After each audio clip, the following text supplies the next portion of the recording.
Sir, আজকে দেখছি আপনার ভীষণ মন খারাপ। চলুন একটা গল্প শোনাই। যখন আমার ভীষণ করে কষ্ট হয়, আমি তখন এই কথাগুলো নীরবে শুনি। ধরুন আপনার খুব অসুস্থ মনে হচ্ছে, কেমন জানি শূন্য শূন্য লাগছে, ক্লান্তি লাগছে।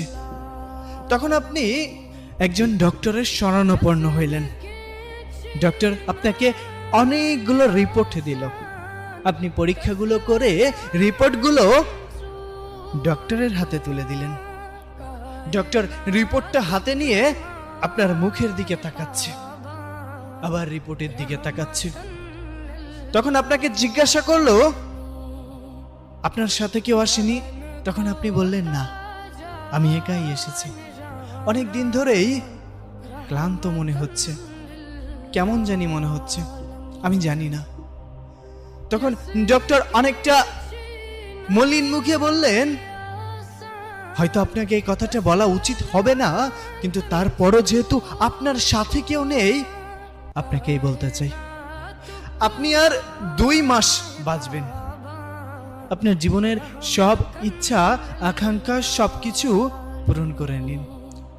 যদি কোনো কিছু ইচ্ছা অপূরণীয় থাকে, আপনি পূরণ করে নিতে পারেন। এই 2টা মাস আপনি এই পৃথিবীকে দেখে নেন। আপনার যে রোগ ধরা পড়েছে, আমি সে রোগের নাম নিতে চাচ্ছি না, তবে ভেঙে পড়বেন না। মানুষ মাত্রই মরণশীল, আজ না হোক কাল ঠিকই চলে যেতে হবে। আপনাকে এজন্যই সতর্ক করে দিলাম, কারণ আমি এমন রোগী অনেক দেখেছি। ঠিক তখন আপনি স্তব্ধ হয়ে গিয়েছেন। আপনার এত ক্ষমতা, এত জোশ, এত টাকা, এত অর্থ সম্পদ কোথায় যাবে? কোথায় যাবে? যত বড়ই শক্তিশালী মানুষ হোক না কেন, মানুষ তো মরণশীল। আপনি রিপোর্টগুলো হাতে নিয়ে হসপিটাল থেকে বের হয়ে যাচ্ছেন। আপনার চোখে মুখে মলিন একটা ভাব। আপনি চারপাশটা খুব মনোমুগ্ধকর ভাবে তাকিয়ে আছেন, প্রকৃতি দেখছেন।